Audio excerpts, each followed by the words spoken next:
Ayan mga boss, tatapos na yung ating linaya natin dito sa Daudlan Tres Martires ng Cavite. Ayan, ano na lang naman, palinis na lang naman sila dito. Ito na lang naman dahil 2 days din nagbigay ng tubig, araw ng Sunday tsaka araw ng Monday ngayon. Sana magbigay mamaya. Saka kabit na yung mga grills, and then yun, tapos na rin. Ayan, okay na. Ayan. Diba? Ayun o. Dito naman sa, kaya ito yung gagawin dining nila. Ayan, nakakog tayo. May mga ilaw na rin naman yan. Ito yung living area niya, storage room. Ito rin kanyang storage room. Ayan. Ito same lang din, hindi naman na-renovate. Ayan. Ito yung guest room niya. Master bedroom. Okay? Ayan, may mga ilaw na rin naman yan. Yun o. Yeah, mga boss, ito yung ating Block 51 ng Jasmine project. O ba na ibang gamit ito galing sa linaya natin dito sa Block 39. Dito naman ay napinturahan na, nakabit na rin ng PVC. Napinturahan na, may kulay na tayo. And then kabit na yung PVC niya. Itong dalawang room, iba naman ang kulay nito.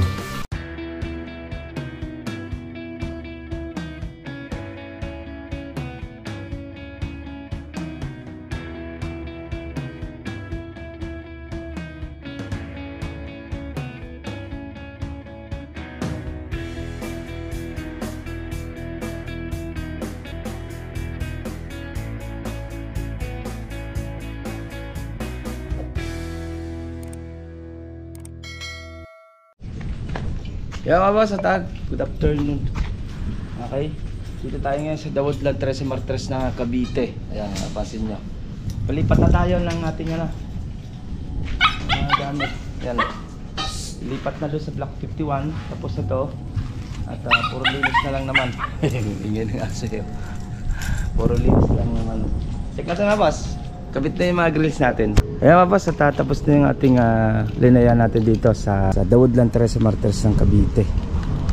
Ayan, ano na lang naman, palinis na lang naman sila dito. Ito na lang naman dahil 2 days din nagbigay ng tubig, araw ng Sunday tsaka araw ng Monday ngayon. Sana magbigay mamaya. Sagot na sila. Then para matapos to, pipinturahan na lang naman to. Kabit na yung mga grills, and then yun, tapos na rin. Ito kabit na. Buksan mga to deh. Sliding grills. Ito nakabit na rin yung sliding grills dito. Yan. Okay na. Yan. Diba? Sakto. Tapos para exit natin ito, tsaka ito lang pinalagyan natin, dalawang room, master bedroom tsaka guest room. Okay, yan, ito meron na rin naman, nalagyan na rin naman. Ayun o, dito naman sa, kaya ito yung gagawin dining nila. Yan, nakakog tayo, may mga ilaw na rin naman yan. Ito yung living area niya, storage room. Ito rin kanyang storage room. Yan, malinis na storage room niya. Ito naman hindi naman pinarenovate to, lilinisin na lang naman to. Ayan, and then ito naka PVC panel din tayo. Abangan nyo mga boss yung ating upload dito sa huli. Ibigay natin kung magkano na gastos ng client. Ito naman, naka-tiles lang naman tayo dito sa kanyang hagdan. Okay, ito same lang din, hindi naman na-renovate. Ayan, ito yung guest room niya, master bedroom. Okay, ayan, may mga ilaw na rin naman yan. Yun o. Saka natin i-upload pag ano na. At clear na lang. Ito nalinis na naman to. Doon na lang naman yung labas. Labas na lang naman. Okay.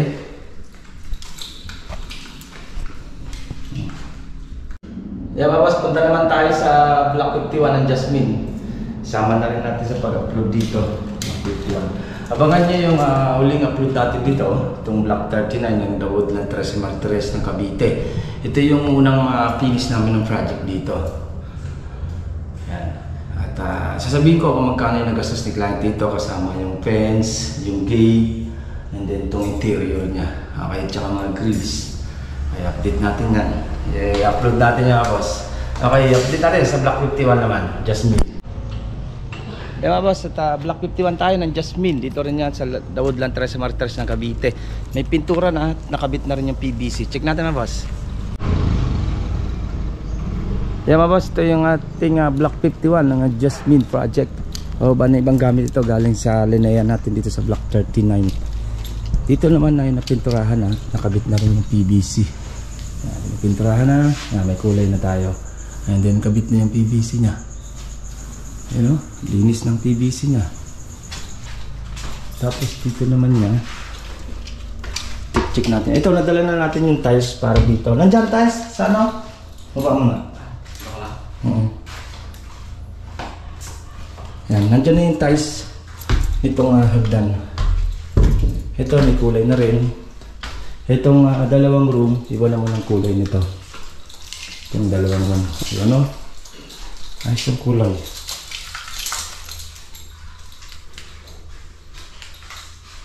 Okay na. BBC pa na tayo. Ito yung kulay na napili ni Clayo. Okay na.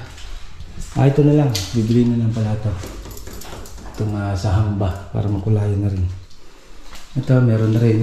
May abang tayo sa electrical. Ayan yung PVC. 4 meters ang nilagay natin dito. Okay. Ayan. Then may pin light siya. Bawat corner. Ayan. Tapos dito lang central light niya. Hagip na rin naman yan doon. Ayan. Ito yung ating ay kulay na tayo. Ito gagawin na lang itong hagdan nito.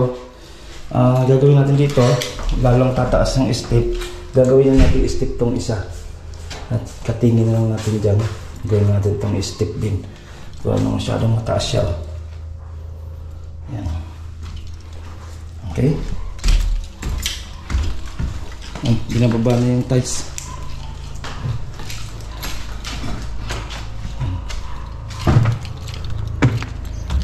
Baba na yung tiles ng ano. Para sa hagdan natin na tiles. Yan mga boss, yan ang ating kunting pasilip dito sa Block 51 ng Jasmine project natin. Baba na yung tiles para sa hagdan. Okay, at update ko naman kayo sa ibang project natin. Ito na sa Santo Tomas, Calamba o sa Batangas tayo, Tanawan. Okay, ingat-ingat tayo boss. Bye-bye. Ito pong J. Uragon Vlog, napakaganda po ng channel na ito, no? Tungkol po ito sa construction. Actual construction po ang channel na ito, no? Pag pinanood nyo po ito, panalo po kayo sa channel na ito. Napakaganda po ng mga video niya. Lalo na pong magaganda, no, yung mga iba't ibang design niya. Kakaiba po yung mga iba't ibang design niya sa mga kisame. Subukan nyo pong panoorin J. Uragon Vlog na ito. Matutuwa po kayo pag pinanood nyo po yung mga video niya. Maraming salamat po.